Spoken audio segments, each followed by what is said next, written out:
28 फरवरी 2026 से पहले middle east में अमेरिका की हैसियत एक ऐसे सुपर पावर की थी जिसकी मर्जी के बिना वहां पत्ता भी नहीं हिलता था।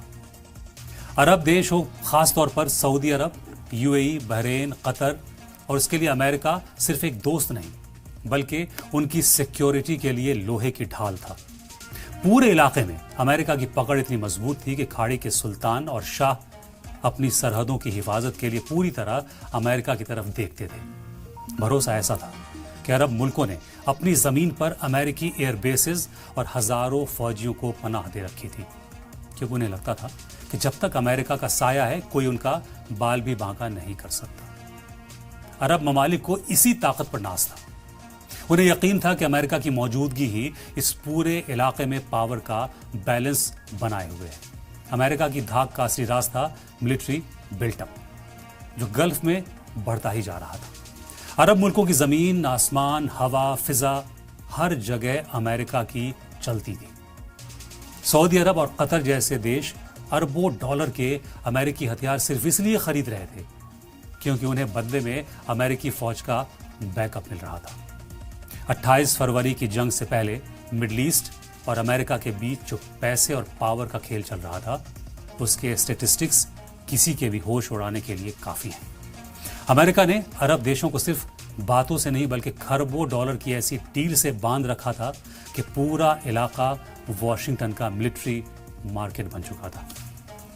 सबसे बड़ी डील सऊदी अरब के साथ हुई, जो करीब 142 अरब डॉलर यानी लगभग 12 लाख करोड़ रुपए की डिफेंस डील थी।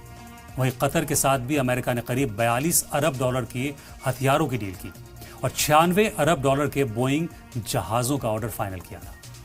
यूएई के साथ करीब 23 अरब डॉलर का बड़ा पैकेज चर्चा में था, जिसमें F-35 फाइटर जेट्स शामिल थे।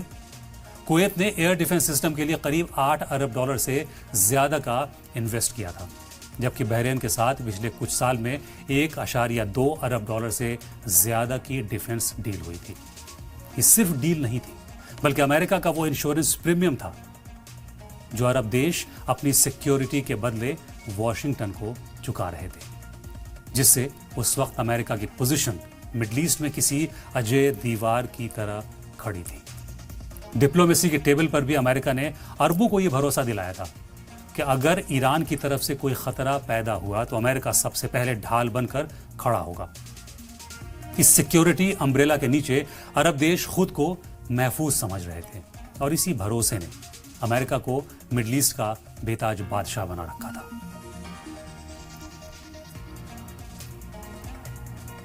लेकिन 28 फरवरी के बाद आज 2 अप्रैल को अमेरिका कहां खड़ा है? मिडल ईस्ट में अमेरिका की सुपर पावर वाली इमेज पूरी तरह हिल चुकी है। जिस अमेरिका को अरब देश अपनी हिफाजत की गारंटी मानते थे, आज उसी अमेरिका के अपने 17 ठिकाने ईरान के हमलों से बर्बाद हो चुके हैं, तबाह हो चुके हैं। अमेरिकी फौजियों को बेस छोड़कर होटल्स में पनाह लेनी पड़ रही है। रिपोर्ट्स के मुताबिक ईरान के जवाबी हमलों में अमेरिका के लगभग आधे मिलिट्री बेसिस और अहम साइट्स को नुकसान पहुंचा है।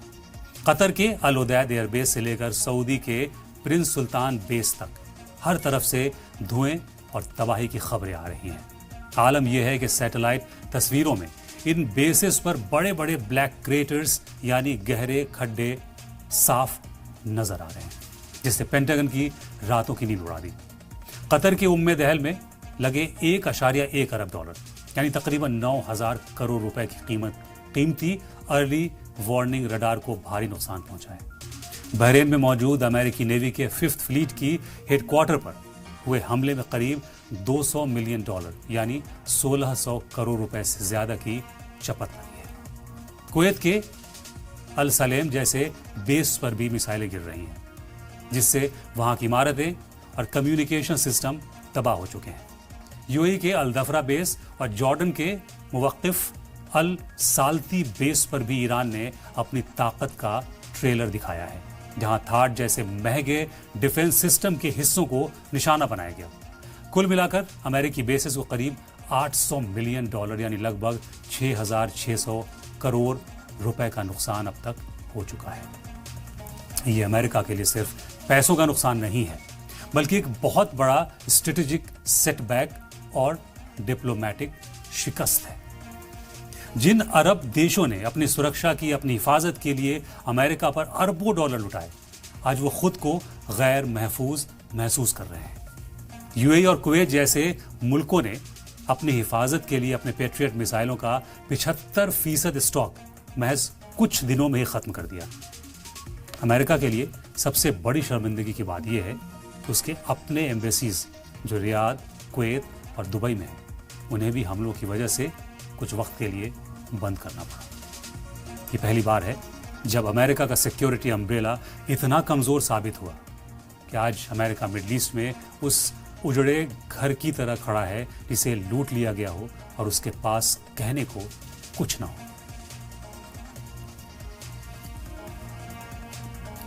इस पूरी तबाही को देखकर सीधे तौर पर यह कहा जा सकता है कि अमेरिका की इस बदहाली का असली जिम्मेदार कोई और नहीं बल्कि उसका सबसे पक्का दोस्त इजराइल है।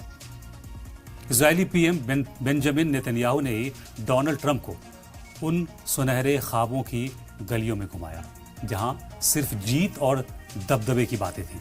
नेतन्याहू ने ट्रंप को इस बात के लिए तैयार किया, राजी किया कि अगर ईरान पर हमला होता है तो पूरा मिडिल ईस्ट अमेरिका के कदमों में होगा। नेतन्याहू का वो दावा आज भी दुनिया के जहन में ताजा है, जिसमें उन्होंने कहा था कि जंग सिर्फ 4 दिन की है। 4 दिन में ईरान का काम तमाम हो जाएगा और वहां की सत्ता यानी रिजीम पूरी तरह बदल जाएगी।